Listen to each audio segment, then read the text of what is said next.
Vitamin ഡിയെ കുറിച്ച് സ്ഥിരമായി social മീഡിയയിൽ കുറേ ന്യൂസുകൾ വരുന്നത് നമ്മൾ കാണാറുണ്ട്. വൈറ്റമിൻ ഡി സ്ഥിരമായി കഴിച്ചാൽ ക്യാൻസർ വരികയില്ല. അങ്ങനെയാണെങ്കിൽ എത്ര നാൾ കഴിക്കണം? ഈ വൈറ്റമിൻ ഡി എന്ന് പറയുന്നത് സോഷ്യൽ മീഡിയ ഡോക്ടർമാരുടെ ഒരു ഉപജീവന മാർഗ്ഗമാണ്.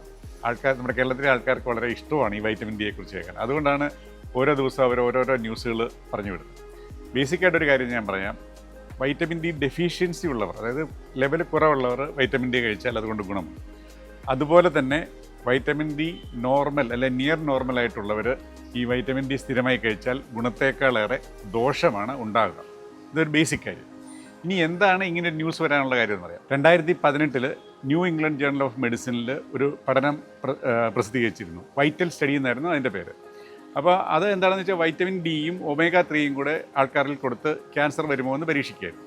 അപ്പോൾ അതിൻ്റെ അവസാന ഭാഗത്തൊരു റിസൾട്ട് വന്നു. അതായത് വൈറ്റമിൻ ഡി കുറവുള്ള ക്യാൻസർ രോഗികളിൽ വൈറ്റമിൻ ഡി കഴിച്ചാൽ അതുകൊണ്ട് ഗുണമുണ്ടെന്ന് അവർ കണ്ടുപിടിച്ചു. ഒരു ചെറിയ ഒരു പഠനം ചെയ്ത് ആ റിപ്പോർട്ട് ഭാഗം എടുത്തു വെച്ചാണ് ഇവരിങ്ങനെ വൈറ്റമിൻ ഡി കഴിച്ചാൽ ക്യാൻസർ വരില്ല എന്ന് പറഞ്ഞു വരുത്തിയത്. പക്ഷേ എന്നാൽ യഥാർത്ഥത്തിൽ ഈ വൈറ്റൽ സ്റ്റഡിയുടെ റിസൾട്ട് എന്നാണ്, അതായത് നമ്മൾ വൈറ്റമിൻ ഡിയോ ഒമേഗ 3യോ അത് എത്ര നാൾ കഴിച്ചാലും നിങ്ങൾക്ക് ക്യാൻസർ വരാതിരിക്കുകയോ അല്ലെങ്കിൽ ക്യാൻസർ വന്നവർക്ക് എന്തെങ്കിലും ഗുണമോ ഇല്ല എന്നാണ് ഈ വൈറ്റൽ സ്റ്റഡി പ്രൂവ് ചെയ്തത്. അപ്പോൾ ഈ സോഷ്യൽ മീഡിയ ഉള്ളവരിങ്ങനെയാണ് എന്തെങ്കിലും ഒരു സാധനത്തിൻ്റെ ഇമ്പോർട്ടൻ്റ് ഇല്ലാത്തൊരു ഭാഗം എടുത്ത് വെച്ച് അവരുടെ സാധനം പ്രൊമോട്ട് ചെയ്യാനായിട്ട്, അവരുടെ സപ്ലിമെൻറ്റ് പ്രൊമോട്ട് ചെയ്യാനായിട്ട് ഇങ്ങനെ പറഞ്ഞു വരുത്തും. അതുകൊണ്ട് ഒരു കാര്യം പ്രത്യേകം ഓർക്കുക, വൈറ്റമിൻ ഡി കഴിച്ചുകൊണ്ട് ക്യാൻസർ വരാതിരിക്കുകയോ അല്ലെങ്കിൽ ക്യാൻസർ വന്നവർക്കോ എന്തെങ്കിലും ഒരു ഗുണഫലവും ലഭിക്കുന്നില്ല.